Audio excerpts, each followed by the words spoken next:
Assalamualaikum. Jangan lupa like, comment, and subscribe. Bye. Bismillahirrahmanirrahim. Assalamualaikum warahmatullahi wabarakatuh. Alhamdulillahi rabbil alamin.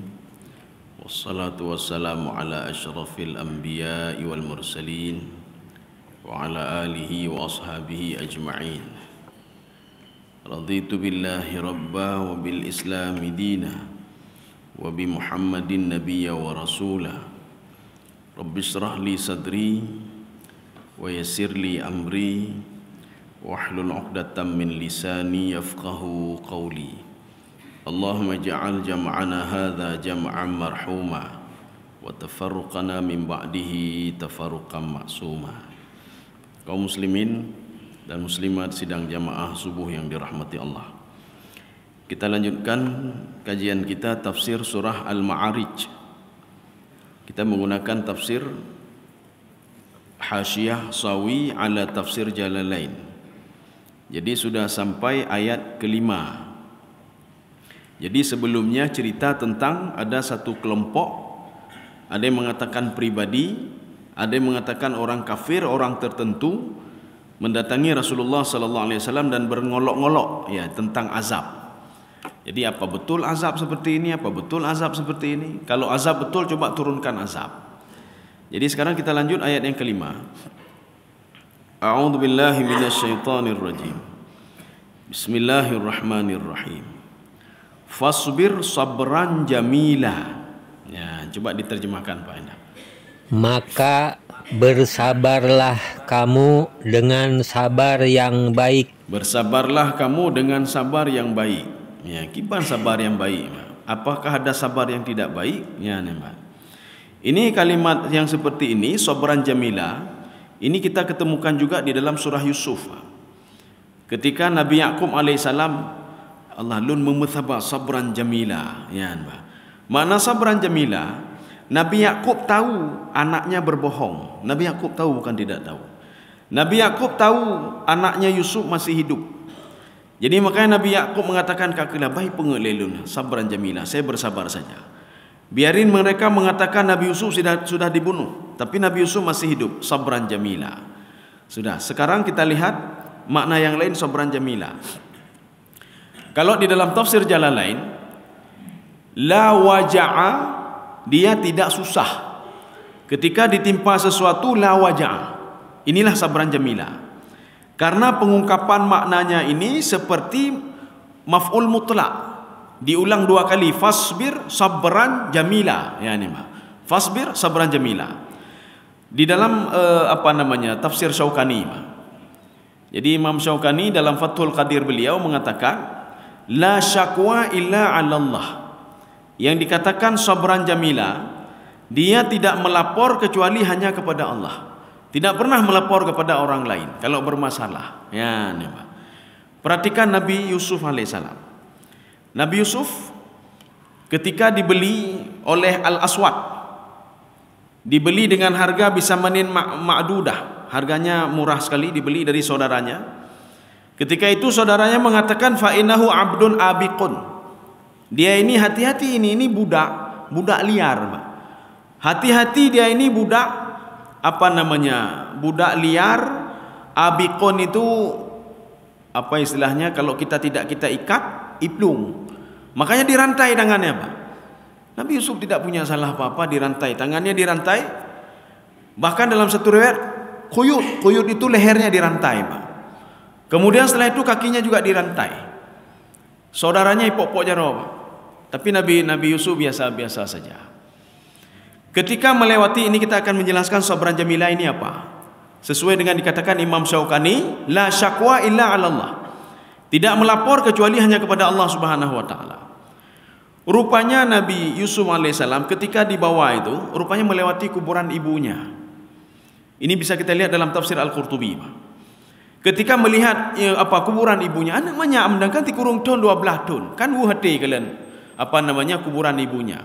Fa'tanakahu, ya Pak. Fa'tanakahu, langsung dia pergi ke situ dan dia peluk kuburan ibunya. Apa kata dia? Ya ummah, wahai ibuku. Ini sebelum Nabi setelah itu Nabi Yusuf berdoa nanti kepada Allah.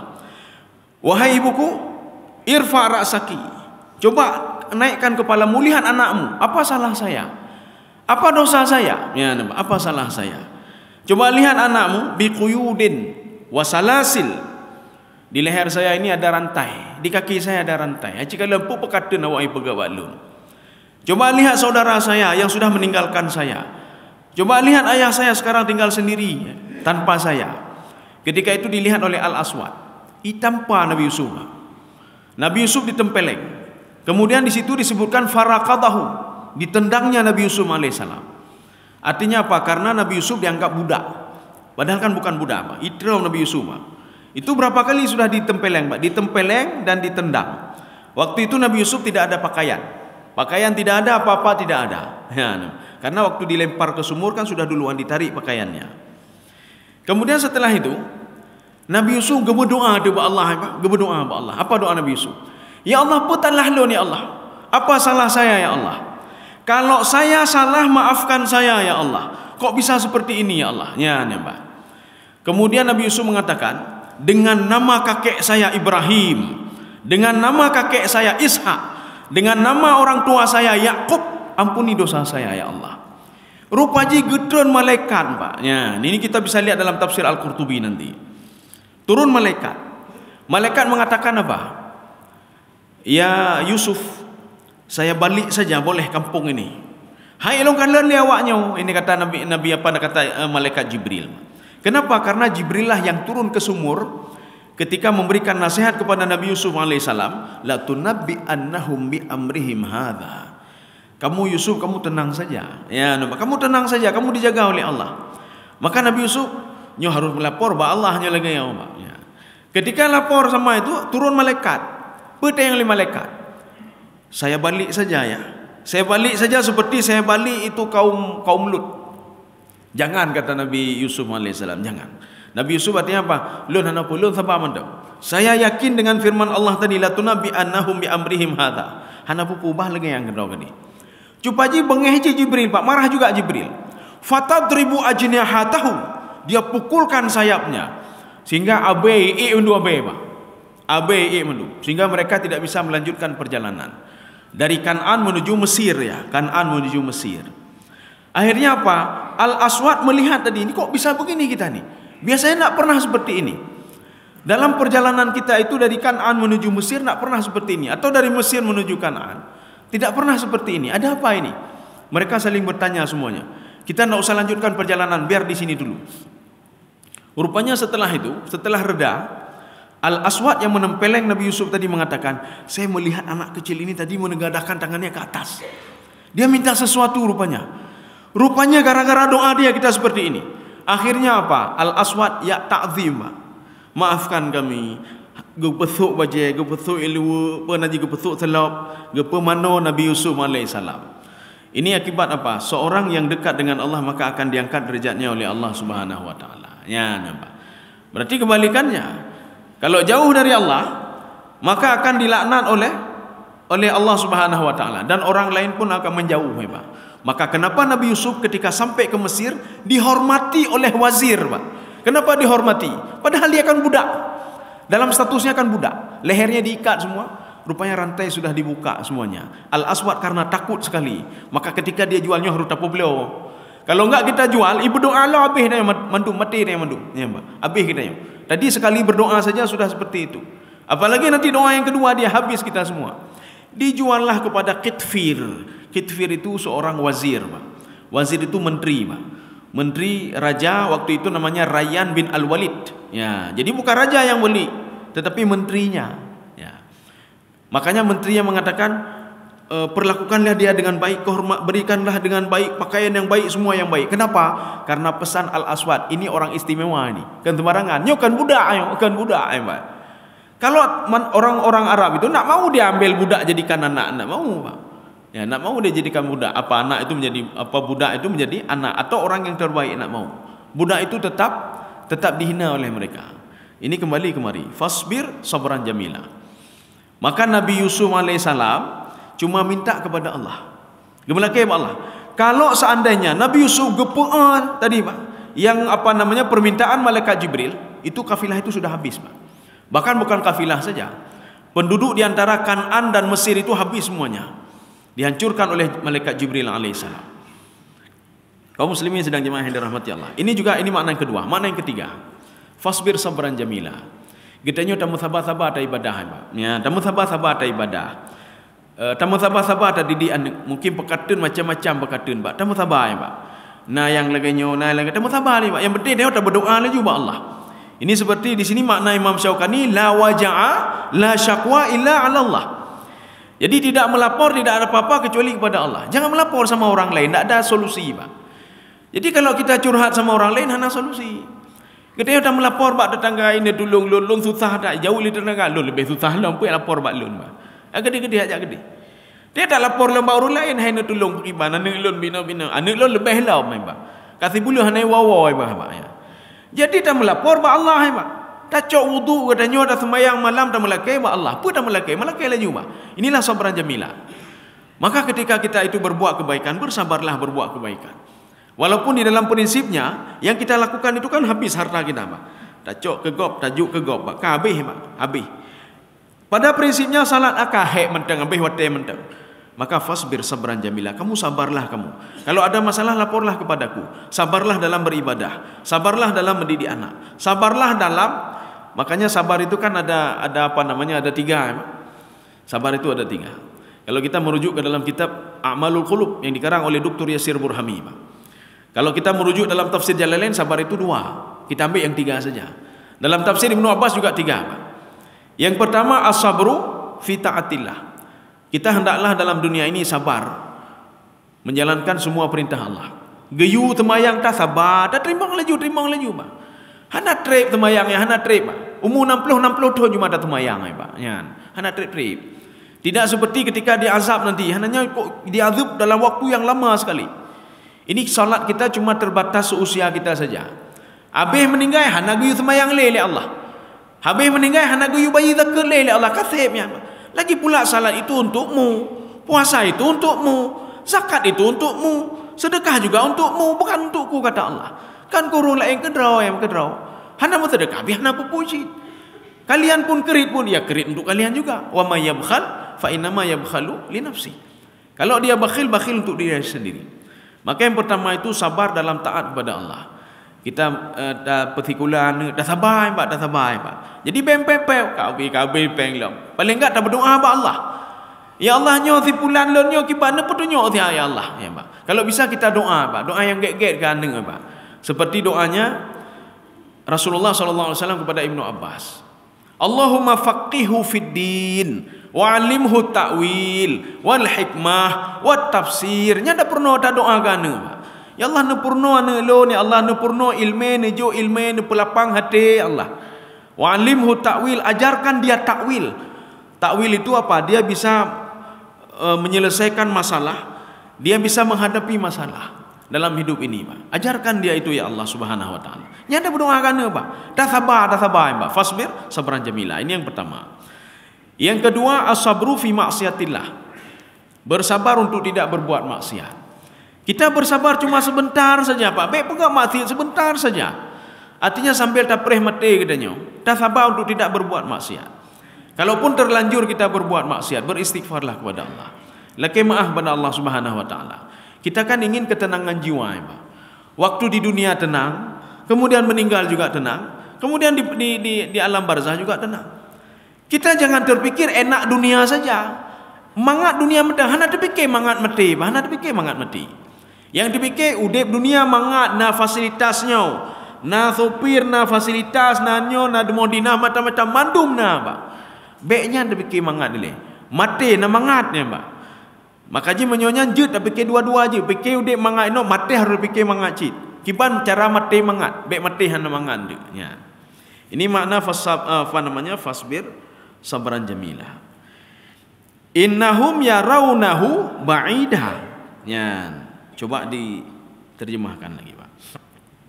Sesungguhnya mereka memandang siksaan itu jauh siksaan itu, atau ba'idah mustahil. di sini, penerjemah sudah langsung menerjemahkan ba'idah itu mustahil ya. Ini termasuk salah satu yang ditafsirkan oleh penafsir di sini, ba'idah itu mustahil. Mereka menganggap siapa mereka itu? Kufar. Siapa mereka itu yang jauh dari Allah Subhanahu wa taala? Makanya kalimat ini namanya kalimat isbat namanya, Pak. Kenapa isbat? Karena dimulai dengan inna. Ini hum ini masuk semuanya. Urung hana temayang, urung hana patuh, urung pubun ma'thiyut ya, Pak. Urung dia buat maksiat hana patuh wa Allah. Hana gemuthabah, Ini masuk ke dalam innahu. Mereka itu yakin ya, Pak. Mereka yakin azab itu mustahil. Panena gadzab katanya. Panena habis mati yo gadzab. Mana ada nanti di padang mahsyar diazab. Mana ada di neraka diazab ya, Pak. Jadi makanya kita kalau ingin tahu bagaimana hakikat azab itu sendiri, bagaimana diazab oleh Allah ketika di dunia. Azab itu kan ada dua. Ada azab zahir, ada azab batin. Azab zahir, gejuk sakit di Allah. Seperti Nadar bin Haris. Nadar bin Haris diazab oleh Allah dengan penyakit, padahal penyakitnya simple. Kenang duro bak kaki, Pak. Kenang duro bak kaki. Tapi akibat kenang duro bak kaki, nya kaki kemang-kemang aja, Pak. Akhirnya apa? Dia pijut, meninggal dalam keadaan penyakitnya banyak. Kan simple. Ini namanya azab zahir. Yang kedua azab batin. Bagaimana azab batin? Jiwa susah tapi, Pak. Jiwa tutah tapi. Gejak kenal tutah, geih tutah, menjak pubutnya tutah, mandun tutah ya. Makanya seorang ketika dia sedang gundah dan susah, berarti ada masalah ini, Pak. Ada sesuatu hal. Maka ambil wudu terus salat dan istighfar pada Allah Subhanahu wa taala. Jadi makanya kita orang kafir ini, mereka berpikir azab itu ke depan. Dia tidak tahu kalau dia sedang diazab oleh Allah Subhanahu wa taala juga, Pak. Dia tidak tahu diberikan oleh Allah harta yang banyak itu untuk mengazab mereka. Liyu'adzibahum biha fid dunya wa tazhaka anfusuhum. Jadi artinya di dunia mereka diazab dan membuat hati mereka gundah. Ya, Pak. Kaum muslimin sedang jamaah yang dirahmati Allah. Dijawab oleh Allah, wa narahu qaribah. Kami melihat azab itu bukan mustahil. Ini ada beberapa pertanyaan ya. Ini kenapa Allah kadang-kadang menggunakan fa'budni wa aqimis salata li dzikri. Saya menggunakan kalimat saya. Kenapa kadang-kadang menggunakan kalimat nahnu? Ya, kalimat kami. Apakah beda saya sama kami? Di dalam tafsir Baydawi, Imam Baydawi mengatakan isti'malun nahnu, penggunaan kami itu li ta'zim, untuk memuliakan walaupun cuma satu orang. Makanya nanti ada orang Arab yang ngomong nahnu, kata nahnu itu apa? Bukan orang lain, cuma beliau sendiri, Pak. Itu untuk memuliakan beliau sendiri, Pak. Ya, nahnu, siapa bangun masjid besar ini? Oh, kami. Maksud kami apa? Orang lain terbayang itu banyak sekali orang. Tetapi yang tadi mengatakan saya ini sebanding seperti ramai orang, ya begitu, Pak. Jadi makanya ta'zim. Orang ini ingin memuliakan diri. Makanya di dalam Al-Quran, ketika Allah menggunakan kalimat nahnu, menggunakan kalimat ana, itu kalimatnya sama. Jadi bukan nahnu itu ada ini, tidak. Allah bisa saja menurunkan Al-Quran langsung kepada Nabi Muhammad tanpa perantara Jibril. Bisa saja, kenapa tidak bisa? Allah bisa saja tidak perlu kirim dua malaikat. Bisa saja, kepu dua malaikat ini. Bahkan ada dua catatan malaikat yang ditolak oleh Allah. Bahkan ada catatan dua malaikat ini yang belum dimasukkan dalam catatan, Pak. Sehingga Allah menyuruh untuk memasukkannya. Ini untuk apa? Malaikat ini untuk apa? 10 malaikat yang selalu bersama kita yang kupu, Pak. Untuk apa itu? Mereka ini sebagai saksi saja nanti di padang mahsyar. Untuk apa dikirim Rasul? Sebagai saksi di padang mahsyar. Sebagai saksi kalau Allah mengazab si fulan, memasukkan si fulan ke dalam neraka, bukan berarti Allah mendalimi si fulan. Karena si fulan sendiri yang minta untuk dimasukkan ke dalam neraka. Jadi makanya berkata Allah akan zalimi. Saya tidak zalim, kata Allah. Maka Allah mengatakan di dalam hadis qudsi, inni haramtu dzulma ala nafsi fala tadzalamu. Saya mengharamkan zalim untuk diri saya. Saya tidak pernah mendalimi siapapun. Kenapa mereka saya masukkan ke dalam neraka? Karena mereka minta untuk masuk ke dalam neraka. Kalau saya masukkan ke dalam surga, saya zalim, kata Allah. Maka salah satu sifat Allah tidak mendalimi, apapun yang dia minta, neraka ke dalam neraka, surga ke dalam surga. Jadi makanya sebagai saksi adalah para malaikat. para malaikat, para pencatat dan lain sebagainya. Bahkan pada suatu hari Rasulullah sallallahu alaihi wasallam tersenyum. Ditanya oleh sahabat, "Kenapa tersenyum ya Rasulullah?" Apa jawab Rasulullah?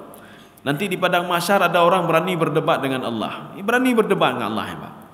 Bagaimana debatnya? Rasulullah mengatakan, ketika amal ibadah itu, kejahatan amal ibadah apa saja dinampakkan kepada seorang hamba. Hamba itu mengatakan, "Saya tidak pernah berbuat ini ya Allah. Tidak pernah saya mencuri, tidak pernah saya korupsi, tidak pernah ini, tidak pernah saya buat sesuatu itu ya Allah." Kemudian Allah kata, "Ini bagaimana catatan ini?" Hoknya, anda betul. "Bagaimana dua malaikat yang selalu bersamamu?" Tidak betul dua malaikat itu. Yang berani pegang anda betul dua malaikat. "Bagaimana catatan Lauhul Mahfuz yang saya tulis itu?" Itu lebih-lebih lagi mendalimi saya ya Allah. Saya belum masuk neraka sudah tercatat masuk neraka. Kagura Allah murungnya Pak. "Bagaimana dengan saksi di dunia? Temanmu semua itu tidak senang sama saya dia. Ya, tidak senang sama saya. Bagaimana dengan tanah yang bersaksi kalau kamu pergi ke masjid atau kamu tidak pergi ke masjid atau kamu berbuat maksiat?" Tidak benar itu ya Allah. Mana ada tanah menjadi saksi? Jadi bagaimana juga? Kamu percaya sama siapa? Saya percaya sama diri saya sendiri. Kalau saya tidak berbuat maksiat, kalau saya berbuat kebaikan. Akhirnya Allah mengajak dialog anggota tubuh, ya Pak. Ini seperti dalam tafsir Ibnu Abbas. Yauma idzin tuhadditsu akhbaraha.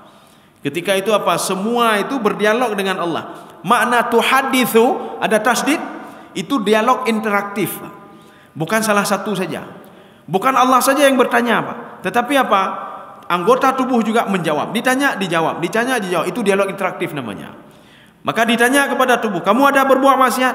"Tapi long kalau maksiat ya Allah." "Tapi ya Allah." "Nah, baju harum." "Tapi ya Allah lo baju harum." Diam saja kenapa? Diam saja. Makanya di situ di dalam Al-Qur'an disebutkan la yantiqun, tidak satu orang pun yang bisa ngomong ketika anggota tubuh itu ngomong, Pak. Mulut ngomong-ngomong terus, Pak. Mata juga ngomong terus, Pak. Memberikan isyarat kalau dia lihat maksiat hari ini, Pak. Tangan memberikan isyarat kalau dia ada ambil punya orang hari ini atau hari-hari yang lalu itu dia ambil punya tanggal sekian bulan sekian saya punya orang. Ketika itu yang punya tubuh mengatakan, "Kenapa kamu bersaksi saya tuanmu?" "Tidak. Antakanallahu alladzi antaka kulla syai'." Yang menciptakan saya sudah mengajak saya untuk dialog. Maka saya katakan apa yang sudah terjadi. Saya mencuri, saya berbuat ini dan berbuat itu dan lain sebagainya. Kaum muslimin sedang jemaah yang dirahmati Allah. Ini penggunaan kalimat nahnu. Ya, kita kembali kemari. Nahnu itu li ta'zim. Jadi kita jangan berpikir macam-macam. Allah kirim malaikat perleh, Allah nak perleh ke malaikat. Makanya ketika dalam ayat inna nahnu nazzalna dzikra wa inna lahu lahafizun. Sebagian penafsir mengatakan, kami menurunkan Al-Quran dan kami menjaga Al-Quran. Apa kata penafsir? Menjaga Al-Quran melalui hafalan para apa namanya? Hana perlehi hafai pi, Pak, ya, Pak. Tidak mengurangi kekuasaan Allah Subhanahu wa taala. Al-Quran tetap terjaga, Pak. Ya. Ibu dah fikirnya gara-garanya hana ke gara-gara apa? Dengan sifat Allah itu tidak ada hubungan dengan ini gara-garanya gara-gara hana. Pak. Allah sanggup langsung menurunkan Al-Quran. Bahkan hana perlu kirim Nabi Muhammad pun bisa, Pak. Ya. Bahkan hana perlu kirim Nabi Musa, Allah bisa untuk menghancurkan Fir'aun laknatullah. Tapi apa? Supaya Nabi Musa menjadi saksi. Cikalan ni. Cikalan hamba lu ni. Kerehulai je cikalan ni. Hana petih ci dakwah ke dah. Akhirnya kan didakwahi kan Nabi Musa mengeluh juga. Ya Allah. Hai dengar ya Allah hatta yaraul azabal alim ya kan. Don saksi kan. Fir'aun itu berapa kali sudah saya arahkan tapi tidak mau dia. Ya, Pak. Yang kedua binanci, Pak. Ketika Allah mengarahkan kita buat kebaikan, hana tak dengar dia. Al-Quran kana mendung kana. Nyan saksi, malaikat saksi, catat. Mak kena tahu le kau tipulan ni, Pak. Kena tahu le kalau dia pegang mati lo, kena tahu le kau. Maka nanti saya hanya sebagai saksi saja. Makanya nanti ada catatan-catatan di kedua malaikat ini yang belum terpenuhi dalam catatan itu. Ada juga catatan malaikat itu yang ditolak oleh Allah Subhanahu wa taala. Catatan salat, catatan ibadah atau apa saja, Pak, yang ditolak oleh Allah Subhanahu wa taala. Kaum muslimin sedang jemaah yang dirahmati Allah. Ya, ini baru tahu diri kapan ini? Ya, sekarang kita baca ayat selanjutnya. Yauma takunus sama'u kal muhl. Ya, coba dibaca Pak Endang. Ini baru tahu diri seorang. Ketika terjadi kiamat ini baru tahu diri dia. Coba baca Pak. Pada hari ketika langit menjadi seperti luluhan perak. Langit seperti luluhan perak. Makna luluhan perak apa? Sekarang kita lihat langit itu kokoh, Pak. Maka Allah mengatakan coba lihat langit dan bumi. Nyola le kalian aib gob, ya, Pak. Coba introspeksi diri, Pak. lihat introspeksi, lihat diri sendiri dulu, Pak. Kalian draw. Kemudian kalian ciptaan Allah. Kenali diri, Pak. Yang mendraw tak turi, Pak. Mbak minta rezeki draw tua, Pak. Beda fikir kau, Pak. Draw tua. Oh, ke Allah tua, kana tua je kalian, Pak. Urus minta rezeki kana nak tinggal kana, Pak. Tua, Pak. Pokoknya jejak aju minta peng memetemeh peng bela, Pak. Istirahat tua, kana tua, keinang tua, tua menduk. Datang yang makan dengan penting minta peng le, Pak. 20 pun je minta peng. Waktu kau sakit baru ingat. Kalian kau sakit lu ni. Yang baru ingat ke draw, Pak. Bagaimana dia bisa mengenal Allah kalau dia diri sendiri saja tidak dia kenali, Pak? Draw itu draw, Pak. Bagaimana cara ya turi Allah Subhanahu wa taala? Jadi makanya ketika Allah mengatakan coba lihat langit yang begitu kokoh. Walaupun langit itu kokoh, nanti akan saya buat seperti apa? Wa idzas sama'u syaqqat. Langit itu akan saya robek, kata Allah. Ketika dirobek langit itu maka akan meleleh menumbang. Kal fiddah seperti terjemahan. Tapi Ibnu Abbas mengatakan itu yang dimaksudkan kal muhli itu apa? Seperti nanah. Ya, nampak cikalah nanoh, Pak.